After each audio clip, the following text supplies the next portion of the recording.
जब कांग्रेस सत्ता में आएगी तो चाहे कोर्ट के निर्णय के आधार पर हो, हम मंदिर निर्माण का रास्ता बनाएंगे। नहीं तो भी शहीदियां होती है, इसका कारण है कि हम अपना काम ठीक नहीं कर रहे। नहीं तो किसी के साथ युद्ध नहीं तो सीमा पर सैनिक के मरने का कारण नहीं, लेकिन होता नीति न मैं बनाता हूँ ना आप बनाते हैं, लेकिन नीति के जो परिणाम होते हैं वो आपको हमको सबको झेलने पड़ते। महंगाई बढ़ गई, न मैंने बढ़ाई ना आपने बढ़ाई, लेकिन झेलनी तो हम सबको पड़ती है। बेरोजगारी बढ़ गई, मैंने नहीं बढ़ाई आपने नहीं बढ़ाई, लेकिन कष्ट तो हम सबको।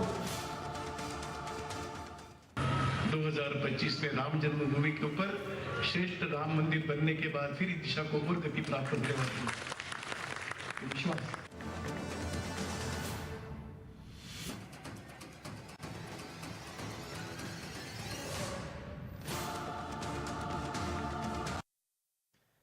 जब युद्ध नहीं हो रहा तो फिर देश का जवान शहीद क्यों हो रहा है? महंगाई किसी ने भी बढ़ाई, बेरोजगारी किसी ने भी बढ़ाई, झेलना तो सबको पड़ रहा है। तो वही भैया जी जोशी बोले कि 2025 तक मंदिर निर्माण हो जाएगा, यानी इशारों ही इशारों में व्यंग। नमस्कार, आप देख रहे हैं मुद्दे की बात, मैं हूं आपके साथ तिलक चावला। भागवत जी ने कहा है कि अगर बिना युद्ध के इतने सैनिक शहीद हो रहे हैं, इसका मतलब काम ठीक नहीं चल रहा जनाब। इसके साथ साथ भागवत ने अपने भाषण से इशारों इशारों में सरकार की नीतियों पर भी सवाल उठाए हैं। ऐसे में विपक्ष को सरकार पर वार करने के लिए नया हथियार थमा दिया गया है। विपक्ष का कहना है कि लड़ाई अब संघ बनाम सरकार हो चुकी है, जबकि बीजेपी का कहना है कि संघ को वो सिर्फ और सिर्फ एक वो संगठन है जो देश की भलाई के लिए सरकार को सलाह देने का काम करता है। ऐसे में मुद्दे की बात में पहला सवाल यह पूछेंगे कि क्या 2019 से चुनाव से पहले संघ वर्सेस सरकार हो चुका है? मुद्दे की बात का आज का सबसे पहला सवाल यही है। साथ ही सवाल यह भी पूछेंगे, जंग नहीं तो फिर आखिरकार जवान क्यों हो रहे हैं शहीद, जिसका जिक्र संघ प्रमुख कर रहे हैं। मुद्दे की बात में सवाल यह भी पूछा जाएगा कि संघ के सवालों का जवाब देगी मोदी सरकार, जो सवाल उन्होंने उठाए हैं। सवाल यह भी कि आरएसएस मंदिर निर्माण के लिए क्या सरकार को अब पूरा समय देना जा रहा है? क्या अब की बार राम भरोसे नहीं होगी सरकार, जो भैया जी जोशी का बयान है। जबकि राम मंदिर नहीं बनेगा तो फिर वोट कैसे पाएगी बीजेपी? मुद्दे की बात इन्हीं सवालों के इर्द गिर्द।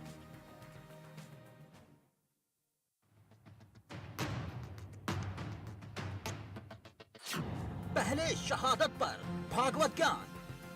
नहीं तो भी शहीदियां होती है, इसका कारण है कि हम अपना काम ठीक नहीं कर रहे। नहीं तो किसी के साथ युद्ध नहीं तो सीमा पर सैनिक के मरने का कारण नहीं, लेकिन होता। फिर बेरोजगारी पर भागवत कथा। नीति न मैं बनाता हूँ ना आप बनाते हैं, लेकिन नीति के जो परिणाम होते हैं वो आपको हमको सबको झेलने पड़ते हैं। महंगाई बढ़ गई, न मैंने बढ़ाई ना आपने बढ़ाई, लेकिन झेलनी तो हम सबको पड़ती है। बेरोजगारी बढ़ गई, मैंने नहीं बढ़ाई आपने नहीं बढ़ाई, लेकिन कष्ट तो हम सबको होता है। अब भैया जी जोशी का राम मंदिर की तारीख पर तंज। 2025 में राम जन्मभूमि के ऊपर श्रेष्ठ राम मंदिर बनने के बाद फिर इस दिशा को और गति प्राप्त होने वाली है विश्वास। इन बयानों से ऐसा क्यों महसूस हो रहा है कि संघ इन दिनों मोदी सरकार से कुछ खफा खफा है? बेरोजगारी, राम मंदिर और देश में सरहद पर शहादत होते, देश की सरहद पर शहीद होते जवानों के मसले पर भागवत ज्ञान उमड़ रहा है। नहीं तो भी शहीदियां होती है, इसका कारण है कि हम अपना काम ठीक नहीं कर रहे। नहीं तो किसी के साथ युद्ध नहीं तो सीमा पर सैनिक के मरने का कारण नहीं, लेकिन होता। संघ प्रमुख मोहन भागवत ने अब जो ये बयान दिए हैं वो शायद केंद्र सरकार और उनके मंत्रियों को अच्छे ना लगे।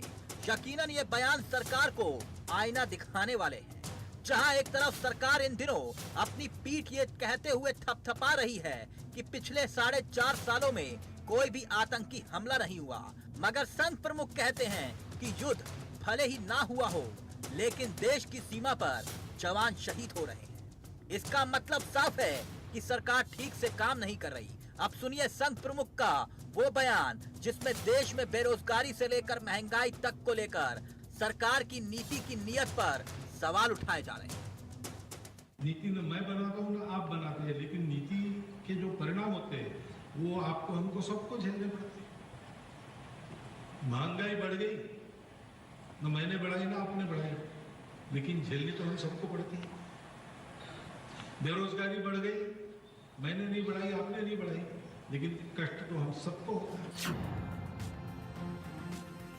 जहां एक तरफ संघ प्रमुख देश में सरकार की नीतियों की नीयत पर संदेह जता रहे हैं, तो वहीं दूसरी तरफ संघ के सरकार्यवाहक भैया जी जोशी भी राम मंदिर निर्माण की नई तारीख जिस अंदाज में बता रहे हैं, उससे लगता है कि वो आश्वासन कम और मंदिर निर्माण में हो रही देरी को लेकर सरकार पर तंज ज्यादा कस रहे हैं। क्योंकि जहां एक तरफ संघ प्रमुख मोहन भागवत सरकार से जल्द अध्यादेश लाने की वकालत करते हैं, तो वहीं भैया जी जोशी कहते हैं कि मंदिर वहीं बनाएंगे, मगर मंदिर निर्माण 2025 में करवाएंगे।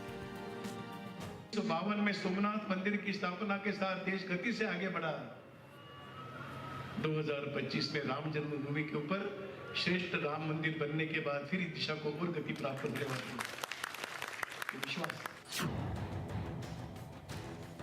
वैसे संघ के इस बदले अंदाज से साधु संत भी पशुपेश में हैं। संघ प्रमुख कुछ भी कहते हैं, संघ प्रमुख कुछ कहते हैं तो संघ सरकार्यवाहक भैया जी जोशी कुछ। वहीं शंकराचार्य स्वरूपानंद सरस्वती ने साफ कर दिया है कि प्रयागराज में 31 जनवरी को लगने वाली धर्म संसद में तय हो जाएगा कि आखिरकार राम मंदिर का शिलान्यास कब होगा। अगर बीजेपी उन्हें रोकने की कोशिश करती है तो साफ हो जाएगा कि राम मंदिर का निर्माण वो नहीं चाहती। वहीं से होगा धर्म संसद से, धर्म संसद में तिथि आ जाएगी, आ जाएगी और हम लोग नोटिस देंगे। तो जब सरकार कह रही है कि राम मंदिर बनाने हमारा उद्देश्य है, आंदोलन हो रहा है, मोहन भागवत कह रहे हैं, पूरी भाजपा कह रही है, तो मना कैसे करेगी। देश चुनाव की चौखट पर है और मोदी सरकार अपनी कामयाबियों के किस्सों की लिस्ट तैयार कर रही है, मगर सच तो ये भी है कि पिछले कुछ सालों की तुलना में इस बार जवान ज्यादा शहीद हुए हैं। ऑपरेशन ऑल आउट के तहत भले ही पिछले साल में सबसे ज्यादा आतंकी मारे गए, मगर हमारे जवान भी बड़ी संख्या में शहीद हुए। तो वहीं बेरोजगारी की चिंता से जूझ रहे देश के सुर में सुर मिलाते भागवत के बोल बीजेपी की बेचैनी को बढ़ाने का काम तो कर ही रहे हैं। साथ ही राम मंदिर निर्माण में होती देरी पर साधु संतों के नारों का शोर भी सिरदर्द को दुगना करने का काम कर सकता है। मगर सबसे बड़ा सवाल तो ये है कि संघ का बदला अंदाज आखिरकार क्या संकेत दे रहा है। Bureau report, India voice. तो चलिए बिना वक्त गवाए आपको बता दें, इस वक्त हमारे साथ पैनल में जो मौजूद हैं, आज हमारे मेहमान अशोक पांडे जुड़ेंगे, बीजेपी के प्रवक्ता है। लखनऊ से हमारे साथ विजय उपाध्याय वरिष्ठ पत्रकार है, लखनऊ से जुड़ेंगे हमारे साथ। नोएडा से हमारे साथ दीपक शंखधार जुड़े हुए हैं जो कि संघ विचारक है। चेतन सरस्वती हमारे साथ जुड़ेंगे, धर्मगुरु हैं। थोड़ी देर में संजीव चौधरी समाजवादी पार्टी की ओर से हमारे साथ जुड़े हुए हैं। जितेंद्र चौधरी हमारे साथ जुड़े हैं कांग्रेस की ओर से। आप सभी मेहमानों का बहुत बहुत स्वागत है। सबसे पहले अशोक जी, आपके पास आने का मन कर रहा है। आपके मार्गदर्शक भागवत जी क्या समझा रहे हैं?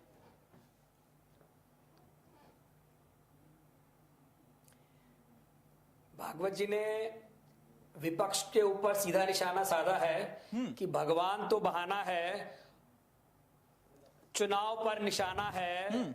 यह कहावत विपक्ष पे पूरी तरह चरितार्थ हो रही, जो उन्होंने बताया।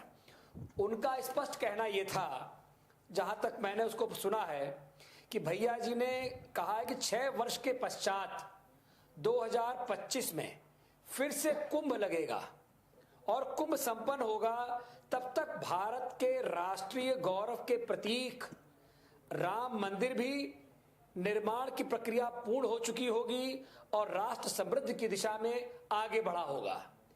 ऐसी मंगल कामना आज हमारे भैया जी जोशी ने की है। लेकिन जो इसके विरोधी हैं, कम्युनिस्ट हिस्टोरियंस, उनकी बात को मानने वाले जो नहीं चाहते कि देश में अमन चैन कायम हो, जो नहीं चाहते कि देश में हिंदू और मुस्लिम एक साथ रह सके, जो नहीं चाहते कि दलित और सवर्ण एक साथ रह सके, जो जमीन को आग लगाने पे तुले रहते हैं, यह उनकी सोच है और उन्हीं की सोच में रोज के रोज ये कोई ना कोई दुष्प्रचार। सर मैं रोकता नहीं पहले सवाल में, लेकिन मुझे लगता है जो बात आप लिख के लाए हैं उसमें या तो वो बात पढ़ना नहीं चाह रहे जिस पर हम चर्चा करना चाह रहे हैं, या फिर उस बात को लिख के नहीं लाए। मैं आपको बयान सुनाता हूं सर, सुनिए सर सुनिए ना, एक सेकंड कंफ्यूजन हो रही है सर, कुछ कंफ्यूजन हो रही है। आपने कुछ बयान सुना नहीं ध्यान से सर, या तो फिर मोहन भागवत जी का बयान पहले जरा ये सुनाइएगा, मोहन भागवत क्या कुछ कह रहे हैं। सर सुन लीजिए, थोड़ा मदद मिलेगी सर, आपको भी बात रखने में मदद मिलेगी, दीपक जी भी बात रखेंगे, मदद मिलेगी सर। पहले ये बयान सुनाइए जरा। भी शहीदियां होती है, इसका कारण है कि हम अपना काम ठीक नहीं कर रहे। नहीं तो किसी के साथ युद्ध नहीं तो सीमा पर सैनिक के मरने का कारण नहीं, लेकिन होता। अशोक जी, भागवत जी कह रहे हैं कि भाई कोई युद्ध नहीं हो रहा सीमा पर, तो आखिरकार ये शहादत हो कैसे रही है? अब बताइए क्या समझा रहे हैं भागवत जी?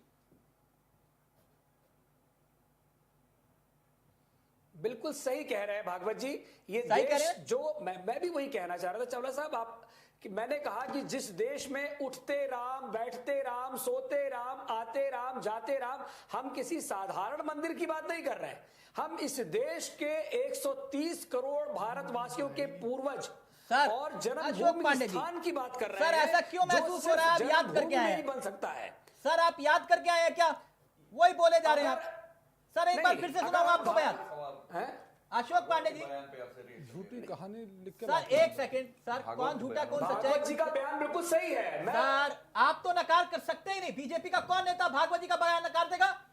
कोई नकार सकता है सर? कम से कम सुन तो लीजिए उन्होंने बोला क्या है। मैं दोबारा सुनवा देता हूं सर। नहीं, आपको बोलना यही है, समूची बीजेपी बोलती है सर, बिना सुने बोलती है। जो भागवत जी ने बोला वही सही है, कम से कम सुन तो लीजिए सर, सुन लीजिए ना। एक बार फिर से सुनाइए, ध्यान से सुनिएगा मोहन भागवत ने क्या कहा, फिर एक और बयान सुनाऊंगा, जरा ध्यान से सुनिए।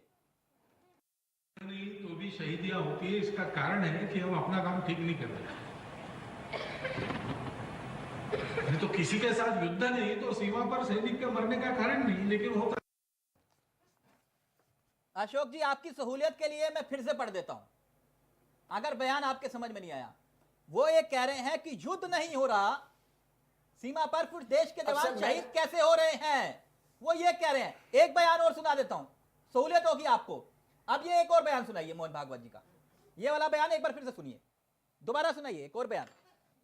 नीति मैं बनाता हूँ ना आप बनाते हैं, लेकिन नीति के जो परिणाम होते हैं वो आपको हमको सबको झेलने पड़ते। महंगाई बढ़ गई, ना मैंने बढ़ाई ना आपने बढ़ाई, लेकिन झेलनी तो हम सबको पड़ती है। बेरोजगारी बढ़ गई, मैंने नहीं बढ़ाई आपने नहीं बढ़ाई, लेकिन कष्ट तो हम सबको होता है। आप जो बयान बोल रहे हैं वो भैया जी जोशी वाला बयान है, ये मोहन भागवत जी का बयान है, जिसकी बात आप नकार नहीं सकते। जो बात उन्होंने कही वो पत्थर की लकीर है, वो आपके मार्गदर्शक है। अब आप बोलिए सर, इतना मतलब हम समझ गए, आप कह रहे हैं कि वो जो बोल रहे हैं वो बिल्कुल सही बोल रहे हैं, वो हर बार सही बोलते हैं सर। अब क्या समझा रहे हैं ये समझाइए हमें, जो आपको समझ में आया। देखिए, भागवत जी ने जो टिप्पणी की है वो टिप्पणी सरकार की मंशा पे किया है। उन्होंने स्पष्ट रूप से ये कहना चाहा है, जहां तक मैं समझ रहा हूं, बाकी वो इतने बड़े इतने विद्वान हैं कि वहां तक हमारी सोच नहीं पहुंचती है। मैं क्षमा पूर्वक ये कहना चाहूंगा, लेकिन सत्यता यह है कि उन्होंने ये इंगित करना चाहा है कि सीमा पर जो हो रहा है, निश्चित तौर पर हमने उसको विराम लगाया है। हमने अगर आज देखा जाए तो कांग्रेस के सापेक्ष में 3400 ज्यादा हमने जो है 3400 से ज्यादा आतंकवादी हमने मारे, जबकि 300 कुछ आतंकवादी उन्होंने मारे थे। और उसके सापेक्ष में हमारे भी सेना के जो जवान, लेकिन सेना के जवान जो मर रहे हैं उसके बारे में उन्होंने कहा। वो सियासत की बात मैं ये कह रहा था कि जो ये कहते हो कि सेना बलात्कारी है, सेना बलात्कार करती है, सेना खून बेचती है, तो मैं ये कह रहा हूं कि आग लगाने वाले कौन हैं? इस बात की तरफ वो इशारा कर रहे हैं कि वो भी अपने ही लोग हैं, वो भी बाहरी नहीं है। एक सेकंड और हमारी सरकार की मंशा उसके मैं समझ रहा हूं संघ की तरफ से भी एक बार स्टैंड क्लियर करवा देता हूं ताकि आपको स्टैंड लेने में दिक्कत ना हो। मैं समझ रहा हूं इस बात को, बड़ी समस्या हो जाती है जब संघ प्रमुख कुछ बोलते हैं तो बीजेपी को स्टैंड लेने में दिक्कत हो जाती है। आप लोग भले ये कहते हो कि भैया ठीक है संघ प्रमुख ने जो कहा वो पत्थर की लकीर है, लेकिन कम से कम स्टैंड लेने में दिक्कत क्यों होती है मेरे को ये नहीं समझ में आता। एक सेकंड सर, दीपक जी जरा स्थिति साफ करिए।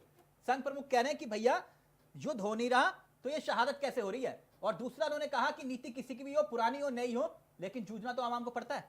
बताइए क्या समझा रहे हैं? देखिए बड़ा स्पष्ट है, संघ एक वैचारिक संगठन है, सामाजिक संगठन है, और उस नाते ये कहा कि हमें उन पहलुओं पर विचार करना चाहिए जो राष्ट्र के लिए घातक हैं। अच्छा। महंगाई बढ़ी तो, बेरोजगारी बढ़ी तो, ये बड़ा स्पष्ट है। अच्छा। कि इसमें कोई कारण नहीं बना, लेकिन चूंकि ये बढ़ी तो अब ये सोचने का मुद्दा है, हमें समस्या का समाधान ढूंढना चाहिए।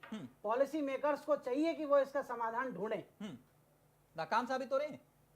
देखिए नाकाम साबित हो रहे हैं या नहीं हो रहे हैं ये तो 2019 में तय हो जाएगा, और निश्चित रूप से तय हो जाएगा। लेकिन मैं आप संघ के बीच में बोल रहे हैं सर।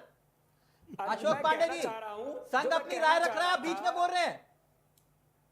आप बोलिए दीपक जी। देखिए जो क्षमा करिए, जो भी ऐसे तत्व हैं जिनसे राष्ट्र निर्माण में हानि होती है, देश की तरक्की को हानि होती है, या कहीं देश को नुकसान पहुंचने की बात होती है, तो चाहिए। उन्होंने कहा कि सत्ता चाहे ये हो चाहे वो हो, संघ को कभी इससे कोई फर्क नहीं पड़ा कि सत्ता 1925 के बाद कौन सी रही, लेकिन हमने हमेशा राष्ट्र हित के लिए काम किया, जागरूकता का काम किया, सकारात्मक काम किया और संरचनात्मक काम किया। आपने कभी बीजेपी के लिए वोट नहीं मांगे ना सर? बीजेपी के लिए सरकार आपके मार्गदर्शन पे नहीं चलती ना? हमने हमेशा राष्ट्र हित के लिए वोट मांगा है। सरकार आपके मार्गदर्शन पे नहीं चलती? नहीं, सरकार के भीतर संघ के लोग नहीं है। सरकार चलने की अपनी नीति है। सरकार के अंदर संघ के लोग हो सकते हैं, हमारे लोग तो कहीं पर भी हो सकते हैं। ये सरकार के भीतर संघ के लोग हैं या नहीं है? सरकार के भीतर भी संघ के लोग हो सकते हैं, लेकिन जो सरकार के भीतर भी संघ के लोग हो सकते हैं। ठीक है, एक महत्वपूर्ण सवाल इसको लेकर खड़ा होता है, लेकिन पहले कुछ तथ्यों के आधार पर हम बातें करेंगे अशोक पांडे जी, फिर मैं जितेंद्र चौधरी और संजीव चौधरी आपके पास भी आऊंगा, विजय जी आपके पास भी आऊंगा, लेकिन जरा कुछ और सहूलियत दे देते हैं अशोक पांडे जी को। अब आंकड़े दिखाएंगे, आंकड़े लेकर आइए ये स्क्रीन पर, जिसका जिक्र आपने किया कि 300 सैनिक, फिर ये शहीद, फिर वो शहीद। राम मंदिर का जिक्र बाद में करेंगे, पहले शहीदों के आंकड़े दिखाइए। ये देखिए अशोक जी आपके सामने 2014 से आंकड़े रख रहा हूं। ये आंकड़े क्या हैं वो आपके सामने आ रहे हैं। 28 नागरिक मरे 2014 में, 40 सुरक्षा बलों की शहादत हुई, 114 आतंकी गए। 2015 का आंकड़ा आपके सामने, 19 नागरिक, फिर लगभग 43 सुरक्षा बल शहीद हुए, 116 आतंकी। ये 2016 का आंकड़ा आपके सामने, 68 सुरक्षा बल शहीद हुए, 165 आतंकी मारे गए। 2017 का आंकड़ा 58 नागरिक, जबकि 83 सुरक्षा बल शहीद हुए, 218 आतंकी मारे गए। नागरिक 86, 2018 का आंकड़ा है, सुरक्षा बल शहीद हुए लगभग 95, आतंकी मारे गए जो ढेर हुए 276। अब आंकड़ा देखिए, ये सिर्फ 2019 का है। स्क्रीन पर लाइए अशोक पांडे जी। सर जिम्मेदारी किसकी है? क्या समझा रहे हैं संघ प्रमुख? अब इधर उधर की बात नहीं, आंकड़ों पे बात करिए। किसकी जिम्मेदारी है? देखिए अर्जुन के चरित्र में संशय है, वो सीधा सीधा पाकिस्तान का, और वो युद्ध करे या ना करे, लेकिन मुसलमान के मन में संशय नहीं है, उसकी स्थिति स्पष्ट है। सर आप बात कहां ले जा रहे हैं? जहां वो बहुतायत में है, सर आप बात कहां ले जा रहे हैं? मानी जाए। सर आप बात कहां ले जा रहे हैं? पूरी स्पष्ट कर रहा सर हूं। आप हिंदू मुसलमान और पाकिस्तान कहां ले आए इसमें? का मामला आप हिंदू मुसलमान कहां ले आए सर इसमें? सर आप हिंदू मुसलमान कहां ले आए इसमें? इसमें हिंदू मुसलमान का क्या लेना देना? आपने कहा कि एक की बजाय 10 सर लेकर आएंगे हम। मैं आपके सामने आंकड़ा रख रहा हूं, आप आंकड़ों पर बात करिए। जो मोहन भागवत कह रहे हैं कि भैया युद्ध नहीं हो रहा तो ये शहीद कैसे हो रहे हैं, आंकड़ों पे बात करिए सर, घुमाइए मत प्लीज। आतंकवादी, एक भी आतंकवादी घटना नहीं है 4.5 वर्ष में। क्या ये स्पष्ट नहीं करती हमारी मंशा? सर एक बार फिर से सुधार कर लीजिए प्लीज। मेरी गुजारिश है आपसे, मैं बिना तथ्यों के आधार पर बात नहीं करता हूं, प्लीज। आप वही बात बोल रहे हैं सर, मैं आपके सामने सर मैं आपके सामने मैं कह रहा हूं गुरदासपुर और उरी का जिक्र ही नहीं कर रहा अभी, मेरे पास तो लिस्ट है पूरी।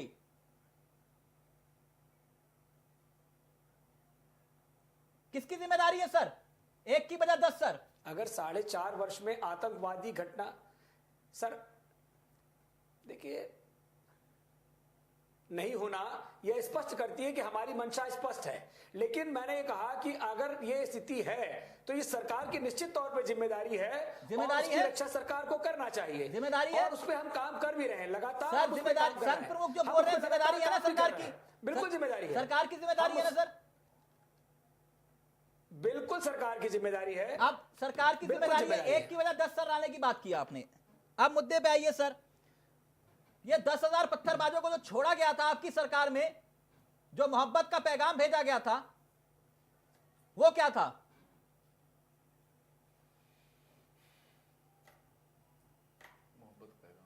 वो तो देखिए, जब ये यहाँ के लोग, मैंने आपसे कहा ना कि हमारे चरित्र में संशय है, उनके चरित्र में कोई संशय नहीं है। जब ये कह रहे हैं कि बच्चे हैं, इनोसेंट हैं, हमारे ही देश के, हमारे ही अपने लोग ये कहते हैं कि ये बच्चे हैं, इनोसेंट हैं, आपने उनसे हाथ मिलाया, तो आपने उनके साथ सरकार चलाई। अशोक पांडे जी, आपने सरकार चलाई, यस और नो आपने चलाई। आप बोलिए हमने गलत चूज किया, हम देश से माफी मांगते हैं, माफी मांगेंगे देश से माफी मांगेंगे, यस और नो। हमने सरकार चलाई और वो उस समय आवश्यकता थी, लेकिन क्या ये आवश्यकता थी? आप तो राष्ट्रभक्त पार्टी है सर, तो हमने उसी प्रकार से उनको काट के अलग कर दिया। अशोक पांडे जी, आप राष्ट्रभक्त पार्टी हैं, आप पूरी दुनिया की पार्टियों को सर्टिफिकेट बांटते हैं राष्ट्रभक्ति का। आप बताइए ना, क्या आपकी सरकार के वक्त 10,000 पत्थरबाजों को छोड़ा गया कि नहीं छोड़ा गया? छोड़ा गया, आपकी सरकार थी उस वक्त। मैंने कहा कि अर्जुन के चरित्र में संशय था, तो आपकी सरकार के वक्त आर्मी पे मुकदमा दर्ज हुआ नहीं हुआ, करे ना करे, आर्मी पे मुकदमा दर्ज हुआ नहीं हुआ, आप ये भी करेक्ट करिए, हुआ सर? तो आप बताइए देश से माफी मांगेंगे, यस और नो? मैंने कहा बिल्कुल हुआ, मांगेंगे देश से माफी। गलत चूज किया हमने, गलत चॉइस थी वो। अगर जो स्थिति है, नहीं देश, वो जो स्थिति बनी वो परिस्थिति जन्य थी, उस समय वो आवश्यक था, हमने वो किया। बेशक वो गलत रहा है और प्रयोग करा है, अभिनव प्रयोग था वो हमारा, जिस प्रयोग में ये गलती हुई है, लेकिन अगर हम प्रयोग ना करते तो इस गलती पे माफी मांगेंगे, नहीं होता। उस समय के लिए वो अभिनव प्रयोग आवश्यक था। मैंने पहले भी आपसे इस गलती के लिए माफी मांगेंगे? नहीं, माफी इसलिए नहीं मांगेंगे कि वो आवश्यक प्रयोग था। अच्छा, प्रयोग को देश के साथ प्रयोग नहीं किया जाता है शिक्षा के मामले में। सरकार का है। एक सेकंड दीपक जी, भैया 4.5 साल बाद याद आ रही है आपको कि देश का जवान शहीद हो रहा बिना युद्ध के? 4.5 साल बाद क्यों याद आ रही है संघ प्रमुख को? नहीं, ऐसा नहीं है। संघ हमेशा, हमने आपसे सीधा कहा, हमें सामाजिक संरचना से मतलब है, हमें सरकार से मतलब नहीं है। सरकार से मतलब अपना काम कर रही है, पर यदि कोई भी सरकार चाहे ये चाहे वो, यदि गलत ट्रैक पर जाएगी, दीपक जी, अगर आपको मालूम है कि इस सरकार को आप रोक सकते हैं, आपके मार्गदर्शन में सरकार चलिए सलाहकार के तौर पर आप सलाह देते हैं, तो आप मुझे एक चीज बताइए, जब पत्थरबाजों को छोड़ रहे थे ये, तब आपने क्यों नहीं कहा कि रुक जाइए? जब ये आर्मी के ऊपर मुकदमा दर्ज कर रहे थे, तब आपने क्यों नहीं कहा रुक जाइए? और 4.5 साल बाद आपको क्यों याद आ रही है कि भैया युद्ध नहीं हो रहा, तो फिर ये शहीद क्यों हो रहे सैनिक? ऐसा कुछ क्यों नहीं है कि 4.5 साल बाद याद आ रही है। देश हमेशा याद रहता है, और हम वो देश हैं, हम वो संगठन हैं जिसके चरित्र में श्री राम का चरित्र बसता है, और हम लोकतंत्र में बसते हैं, लोकतंत्र हम में बसता है। ठीक है, यानी आप ये कह रहे हैं कि जो सरकार कर रही है वो सही कर रही है, मैंने सलाह देने की जरूरत पड़ क्यों रही है? सरकार जो कर रही है वो सही कर रही है, इसका फैसला जनता कर देगी। सर सलाह फिर क्यों दे रहे हैं आप? क्यों कह रहे हैं कि भैया देश के जवान जो है शहीद हो रहे हैं? क्या समाज और समाज का इतना बड़ा संगठन अपने मन की बात नहीं कह सकता? ठीक है, समाज के लिए ठीक है। कांग्रेस के मन की बात क्या? जितेंद्र चौधरी, फिर संजीव चौधरी आपके पास आ रहा हूं, फिर विजय सर आपके पास आऊंगा। देखिए, जैसे मैं नहीं बोला, आपके मन की बात क्या है? देखो, चाय पर चर्चा करें आतंकियों के साथ। सर तिलक जी, एक चीज मैं बता दूं, ये सरकार चाहे डिफेंस मामले में रही, आर्थिक मामले में रही हो, महंगाई के मामले में रही हो, या राम मंदिर के मामले में रही हो, धारा 370 के मामले में रही हो, ये सरकार 100% फेल रही है और इनको जिम्मेदारी लेनी चाहिए। और हमें कहने की जरूरत नहीं है, इनके सहयोगी खुद कह रहे हैं, संगठन खुद कह रहा है। परंतु संघ पे भी इसलिए क्वेश्चन उठता है क्योंकि 4.5 साल तक जो हम कह रहे थे, महंगाई के मुद्दे, जवानों के लिए जो कह रहे थे, अन्य मामलों के, बेरोजगारी के लिए जो कह रहे थे, जो आज इन्होंने चुनाव के 3-4 महीने पहले जो एक्सेप्ट करी है, तो इनकी मंशा ये लगता है राष्ट्र भक्ति के ये कहते हैं हमारे लिए सबसे पहले राष्ट्र है। इनकी नियत में सवाल होता है, ये राष्ट्र के लिए नहीं। और देखो संघ का काम, सर मैं आपके बीच में नहीं बोला, मुझे आधा मिनट दे दीजिए, मुझे 30 सेकंड दे सर, सुन लीजिए, मैं आपके बीच में नहीं बोला ना। संघ ने बताने का प्रयास किया है। अब ये वो संघ नहीं है जो राष्ट्र के लिए काम करे, अब ये वो संघ है जो चुनाव लड़ाने का काम करता है। ये वो संघ नहीं रहा जो अटल जी के जमाने में था, जो देश के लिए काम करता था। ये अब वो संघ है जो सिर्फ बीजेपी को चुनाव लड़ाने का काम करता है। बहुत बहुत धन्यवाद देना चाहता हूं कांग्रेस प्रवक्ता के कि उन्होंने माना कि संघ ने राष्ट्र हित में काम किया। काम नहीं किया। बहुत बहुत धन्यवाद देना चाहता हूं। सिर्फ बीजेपी को चुनाव लड़ाने का काम करते हैं। आप मुझे बताइए। मैं धन्यवाद देना चाहता हूं कि मां सरस्वती के पावन मंच जो मारे जा रहे थे, आपने ये स्वीकार किया कि संघ ने देश हित में काम किया है। 4.5 साल से आपको नजर बहुत नहीं आ बहुत रहा धन्यवाद, था, ये महंगाई नजर नहीं आ रही थी आपको। मैं तो ये कह रहा हूँ तिलक जी, अब जैसे जैसे जनता के बीच में बीजेपी और आरएसएस के लोग गए, जनता ने ये फैसला किया, मुझे लग रहा है इनको ये कह दिया, इनको जूते पड़ेंगे अब की बार, इनका बंदर की तरह मुंह लाल हो जाएगा अब की बार जो वोट मांगने जाएंगे। असंवैधानिक शैली है, भाषा शैली, ये जनता का विचार नहीं कह रहा, ये जनता का विचार है, चौधरी, ये जनता का नहीं है। आपके सांसद को लेकर आपके नेता माफी मांग रहे हैं, कहीं ऐसा ना हो कि आपके नेता भी जो है आपको लेकर माफी मांगे। नहीं, मैंने जनता के लिए बोला है, ये जनता का विचार है। जनता को इतना धोखा, इतना झूठ बोला है, ये पूरे 4 साल से झूठ बोलते रहे। जनता नाराज है, लोकतंत्र में आपको बता दूं फैसले नहीं होते, लोकतंत्र में वोटों से फैसले होते हैं। अभी कुछ दिन पहले उपचुनाव में फूलपुर में तुम्हारे नेता लोकतंत्र को में जूतों की माला डाली है। लोकतंत्र में जूतों से फैसले नहीं होते, लोकतंत्र में वोटों से फैसले होते हैं। एक सेकंड, एक ब्रेक ले रहा हूँ, ब्रेक के उस पार, एक सेकंड, एक ब्रेक ले रहे हैं, ब्रेक के उस पार कब आएंगे? एक सेकंड, अशोक जी सबसे ज्यादा मौका आपको दिया, मुझे अभी पैनल में 2 लोग और लेने, विजय सर भी हमारे साथ जुड़े हुए, साथ ही साथ संजीव चौधरी भी जुड़े हुए, इंतजार कर रहे हैं, अब गठबंधन में नहीं है सर वो। 1 मिनट, एक ब्रेक ले रहे हैं, जल्द हाजिर हो रहे हैं इसी मुद्दे पर, और साथ ही साथ मसला होगा सीधे तौर पर संघ प्रमुख के साथ साथ भैया जी जोशी का वो बयान जिसको लेकर बवाल खड़ा हो रहा है। एक छोटा सा ब्रेक, जल्द हाजिर हो रहे हैं।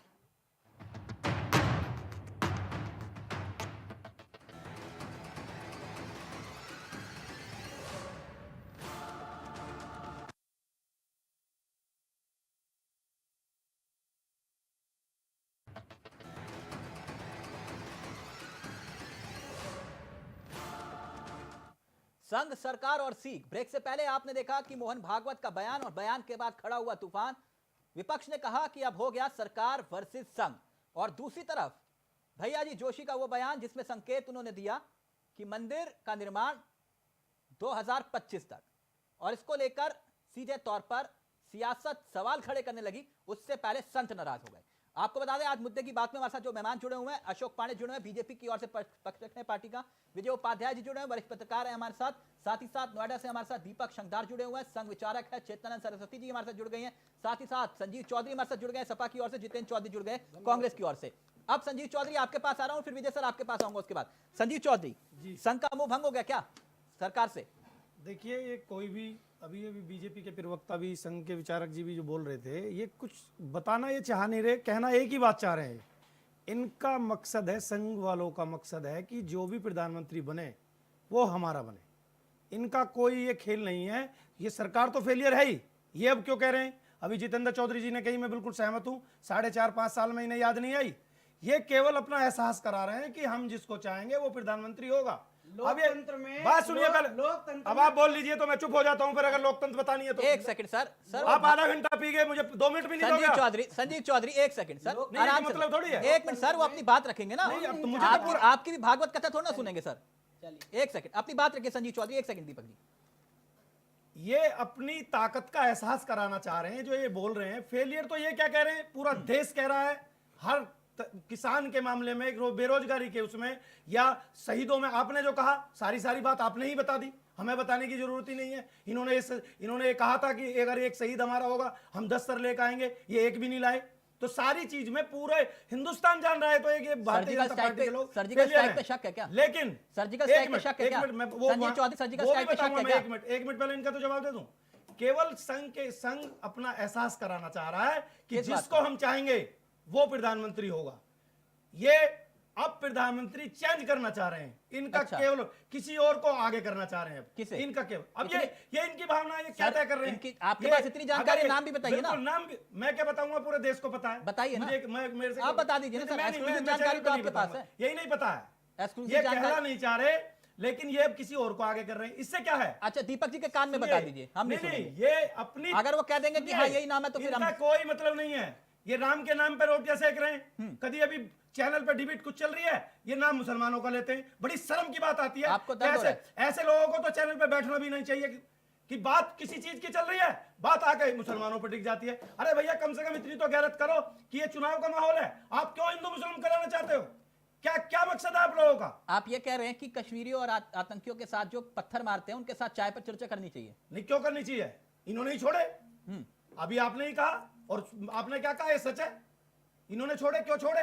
इनको नहीं पता था संघ वालों ठीक, को पहले। ठीक। लेकिन ये छोटा- एक सेकंड, बस छोटा- एक सेकंड, छोटा- ये केवल और केवल अपना एहसास कराना चाह रहे हैं कि हम जिसे चाहेंगे वो देश का प्रतिनिधित्व करेगा। संघ वालों की तो मनसा ही है। ठीक है, अब विजय सर आपके पास आ रहा हूं माफी के साथ, क्योंकि बड़ी बड़ी बातें हो रही हैं यहां पर। आपने भी सुना और समझा, क्या वाकई में संघ और सरकार की पट नहीं रही क्या?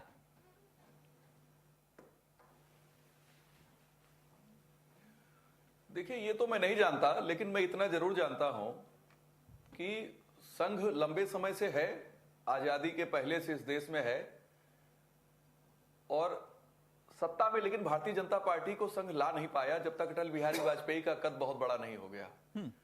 और उत्तर प्रदेश और केंद्र में भारतीय जनता पार्टी तभी बहुमत से सत्ता आ पाई जब नरेंद्र मोदी भारतीय जनता पार्टी के लीडर बने। अब ये संघ क्रेडिट ले ले कि हमने नरेंद्र मोदी को बनाया, तो अगर जिसको बनाया उसको आप बिगाड़ना क्यों चाहते हैं, सवाल ये खड़ा होगा। और अगर नरेंद्र मोदी को माइनस कर दें तो उत्तर प्रदेश में भारतीय जनता पार्टी 10 लोकसभा सीट जीतना भी इनके लिए मुश्किल होगा, और विधानसभा में 50 सीट जीत जाए तो समझिए बहुत बड़ी बात है। और इसके एग्जाम्पल हैं, 2002 में 88 सीट संघ ने राजनाथ सिंह को मुख्यमंत्री बनाया था, कल्याण सिंह को हटा के। उसके बाद से 88 सीट से नीचे आई 52 सीट, फिर 48 सीट हो गई, और लोकसभा की सीटें 8, 9 और 10। ये एग्जाम्पल है, अभी ज्यादा दूर की बात नहीं है। 2014 के पहले 2009 का चुनाव हुआ था, उसका भी रिजल्ट देख लें। और अगर संघ कोई नीतियां केंद्र को सजेस्ट कर रहा है तो मुझे लगता है कि नीतियां तो लगातार बताते हैं। एक व्यक्ति जिसको सरकार और संघ के बीच में समन्वय करने के लिए रखा जाता है, आखिर वो क्या कर रहा है? इनके संगठन मंत्री लोग क्या करते हैं? और क्या ये बिहार की तरीके से फिर इस तरह का विवादित बयान देकर, ऐसे मामलों में बयान देके जो इनका सब्जेक्ट नहीं है? संघ जो निर्मित हुआ था, इनका सब्जेक्ट था कि हिंदू धर्म में जो समरसता ले आए, जो जाति पात भेदभाव है खत्म करें, और जो धर्मांतरण हो रहा है उसको रोकें। तो धर्मांतरण तो रोक नहीं पा रहे हैं। उत्तर प्रदेश में बीजेपी की सरकार है, और जौनपुर से लेकर और गाजीपुर तक इंक्लूडिंग बनारस धर्मांतरण की रिपोर्ट सारी खबरें छप रही हैं, वो भी नहीं रोक पा रहे हैं। समरसता जातियों के बीच में कायम हो, इसका भी कोई मौजूदा मजबूत बात दिखती नहीं। फिर मैं सरस्वती जी के पास जा रहा हूं। फिर ये ऐसा हो क्यों रहा है? अगर वाकई में संघ वर्सेस सरकार दिखाने की कोशिश भी हो रही है तो ऐसा हो क्यों रहा है विजय जी?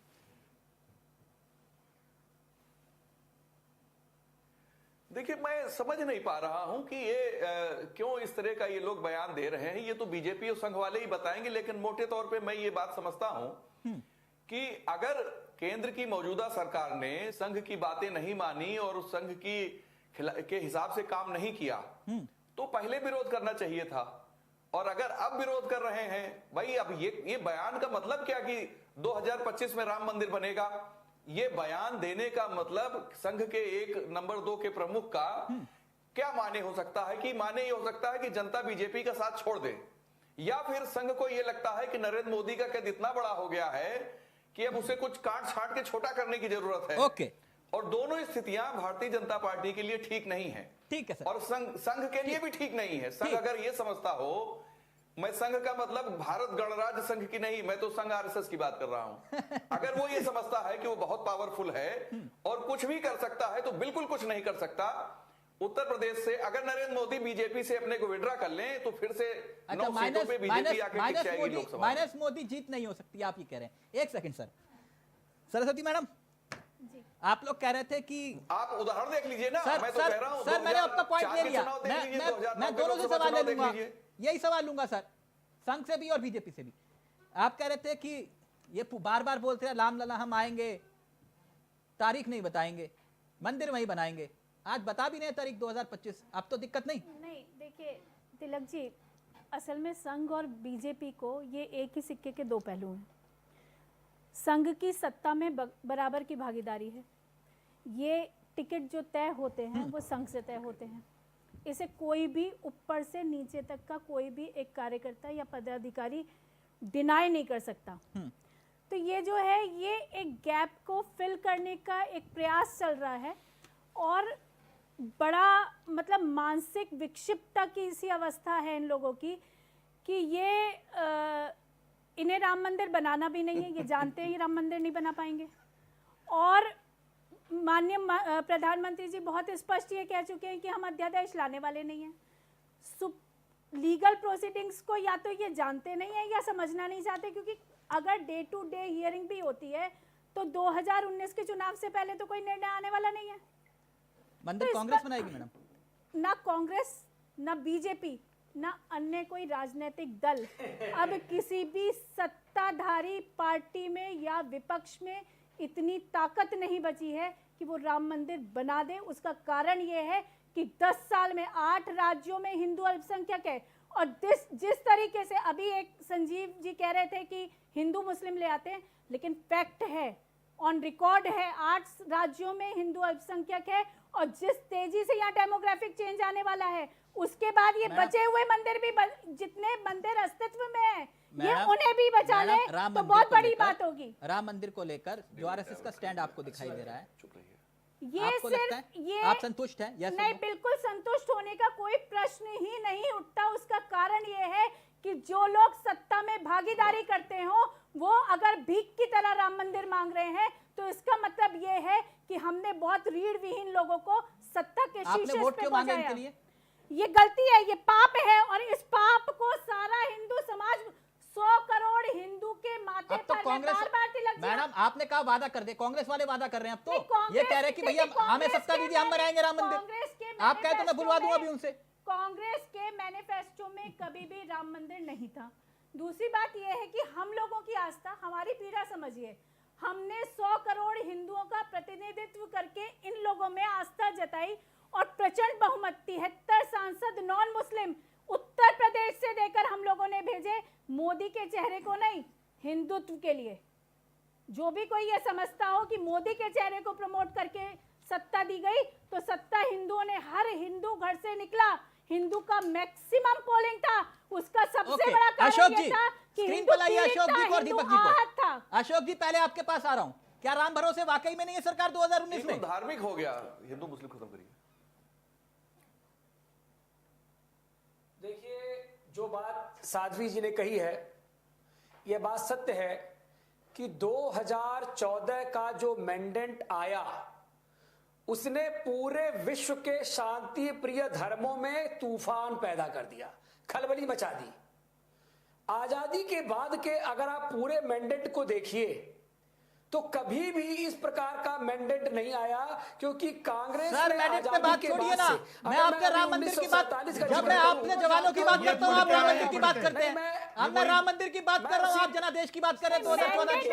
उस मैंडेट को आपने पूरे शांति प्रिय, अगर दुनिया के अशोक जी, अगर दुनिया के शांति प्रिय, ये वही बोलेंगे, देखो वो पढ़ रहे हैं अभी, वो पढ़ रहे हैं। अशोक पांडे जी, अशोक पांडे जी एक सेकंड, आप लोगों ने सारे हिंदुओं को क्यों कत्ल के रास्ते पर फेंक दिया? ये आपके माथे पर लिखा जाने वाला है, ये इतिहास, ये काला इतिहास आपके माथे पे लिखा जाने वाला है। 1947 में के मुंशी 1947 में देश जी का ने जब बंटवारा सोमनाथ मंदिर का दर्शन किया और मेघालय के हाई कोर्ट के जज ने कहा था। अशोक पांडे जी मुद्दे पे आइए। आजादी के बाद दीपक शिवदार जी, क्या वाकई में मैं मुद्दे पे आ रहा हूं, सर मुद्दे पे आइए, फिर मतलब दीपक जी को ले रहा हूं, आप मुद्दे पे आइए। कि राजेंद्र प्रसाद जी ने कहा लगातार करके उस समय एक पक्ष को दे सकते हैं और टाइटल रूल जिसके पक्ष में डिक्लेयर हो आप उसको कंपनसेशन दे दें। और अगर आप संवैधानिक पद पे बैठे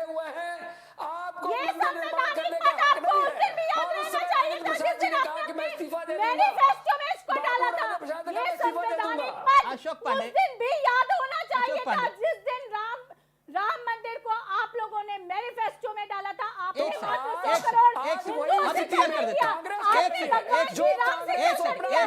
एक सेकंड, अभी क्लियर कर देते हैं। एक सेकंड, एक सेकंड, उस समय पे एक कानून सेकंड, दीपक जी, बनाया एक सेकंड। गया और कानून बना के अशोक जी, मंदिर का निर्माण हुआ। अशोक जी, जनता के ठीक है, पैसे से एक मंदिर सेकंड, का निर्माण हुआ। एक सेकंड, अगर एक सेकंड, सोमनाथ का एक मंदिर सेकंड, बना, एक सेकंड, तो एक सेकंड। कांग्रेस जो सोमनाथ का मंदिर नहीं बनाना चाहती थी, अशोक तो पांडे राम का जन्मभूमि ऑडियो की नीचे बात कर कैसे दीजिए कर रही प्लीज। है?